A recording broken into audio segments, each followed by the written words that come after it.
Movie के start होते ही एक बच्ची को दिखाया जाता है जिसका नाम नैन्सी होता है, जो सिटी के बीचों बीच अब खड़ी होकर अपने पेरेंट्स को बुला रही होती है।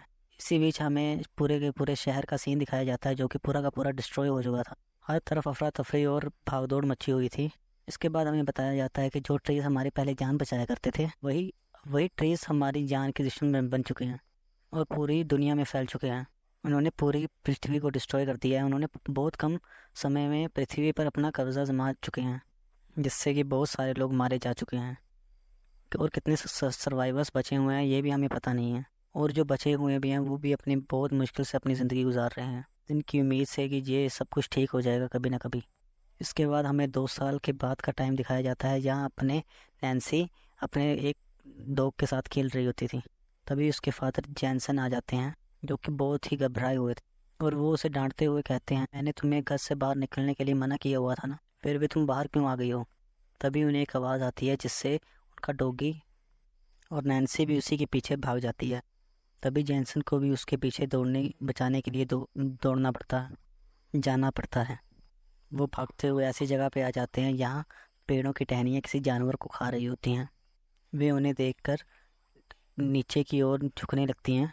तभी जेनसन अपनी बेटी को लेकर वहाँ से भाग जाता है, लेकिन वो खतरनाक टहनियाँ उनके पीछे ही पड़ जाती हैं।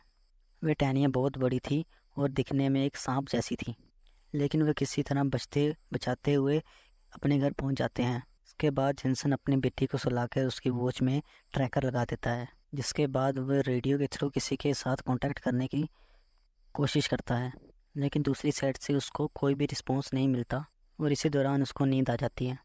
यहाँ वो एक ड्रीम देखता है। इन सब चीज़ों की शुरुआत हुई थी। जेनसन अपनी बेटी और अपनी वाइफ को एक कार में देखता है। असल में जेनसन की वाइफ एक साइंटिस्ट थी जो अपने टीम के साथ एक प्रोजेक्ट पे काम कर रही थी, जैसे कि आज किस तरह ट्रीज को काट पेड़ों की जनसंख्या कम की जा रही, जिससे कि दिन ब दिन पेड़ों की तादाद दुनिया में कम होती जा रही थी। और जैसन की वाइफ अपने प्रोजेक्ट में एक ऐसी चीज़ बना रही थी जिससे कि छोटे छोटे पौधे कुछ ही दिनों में बड़े बड़े ट्रीज बन जाएं।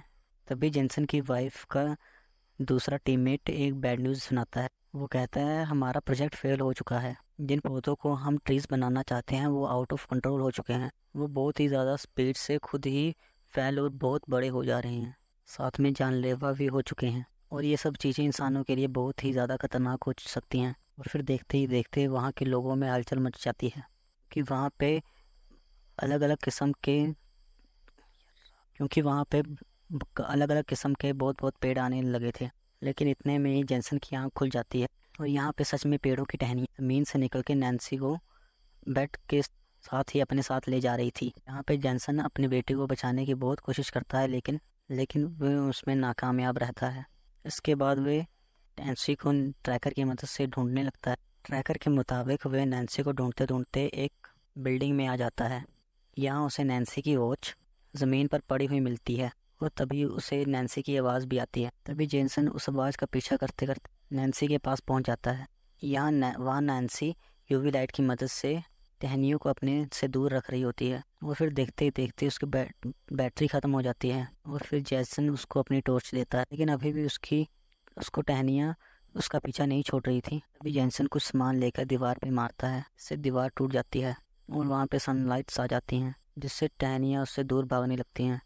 लेकिन जेनसन के नीचे गिरने से वो बेहोश होने लगता है। तभी उसे एक विज़न आता है जिससे मैं उसकी वाइफ उसको बता रही होती है कि ये इंसानों के लिए खतरा है, क्योंकि ये सभी ट्रीज लिविंग बींग्स बन चुके हैं और इन ट्रीज को 2 ही तरीक़ों से रोका जा सकता है। एक तो है यूवी लाइट्स और दूसरी है सनलाइट। लेकिन तभी वहाँ की दीवार टूटने लगती है और फिर देखते ही देखते वहाँ की टहनियाँ अंदर आकर उसकी वाइफ और उसकी बेटी को खींचने लगती हैं। जेसन अपनी वाइफ को उन टहनियों से बचाने की पूरी कोशिश करता है, लेकिन जेसन की वाइफ अपने आप को सेक्रीफाइस करके उससे नैन्सी को बचाने के लिए कहती है। उसके बाद देखता है जब जेनसन अपनी विजन से बाहर आता है, वो देखता है कि बहुत सारे सोल्जर्स आ चुके हैं और उन सोल्जर्स के पास एक डिवाइस भी थी, जिसके बारे में जेनसन पूछता है कि ये क्या चीज़ है। तभी एक सोल्जर उससे बताता है कि ये एक एजेंटिया है और ये हमारी एक आखिरी उम्मीद है जिससे कि दुनिया पहले जैसी हो सकती है। वहाँ पे एक फीमेल सोल्जर जिसका नाम जूली था उससे बताती है कि हम एक जॉइंट फोर्सेस के लिए काम करते हैं जिनका मोटिव इन खतरनाक पीड़ा खत्म करना है। वो उसे बताती है कि यहाँ दूसरी तरफ, वो उन्हें बताती है कि इससे भी खतरनाक लहर बस उनसे 2 दिन दूर की दूरी पर है। इसलिए हमारा प्लान है कि इस एजेंडिया को हम लॉन्च स्टेशन ले जाएं और उन पेड़ों की जड़ों में डाल दें, जिनसे उन पेड़ों की पावर्स कम हो जाएंगी और फिर पूरी की पूरी दुनिया पहले जैसी हो जाएगी। इन मिशन के लिए पूरी की पूरी दुनिया में से की सोल्जर्स को लगाया गया है, जो दुनिया के अलग अलग हिस्सों से इन मिशन को पूरा करेंगे। और तभी हमें महसूस होता है कि कोई चीज़ इनके तरफ बहुत तेज़ी से बढ़ रही है और तभी ज़मीन फटने लगती है। ज़मीन फटने की वजह से कि सभी नीचे गिर जाते हैं। नीचे अंधेरा होने की वजह से वे टहनियाँ उनके ऊपर हमला कर देती हैं, लेकिन थोड़ी देर बाद वे उन टहनियों को रोकने में कामयाब हो जाते हैं। लेकिन जल्द ही वहाँ पे एक बहुत बड़ी टहनी आती है, जो कि बिल्कुल एक खतरनाक ड्रैगन की तरह थी। ऐसा लग रहा था कि वो उन सबको ढूंढकर मार देगी, लेकिन ट्विस्ट ये था कि वो टहनी देख नहीं सकती थी। सभी के सभी सोल्जर्स छुपने लगते हैं, लेकिन खतरनाक टहनी नैन्सी के पास आ जाती है, जिससे नैन्सी पीछे की तरफ फटने लगती है, जिससे कुछ बोतल नैन्सी से नीचे गिर जाती हैं।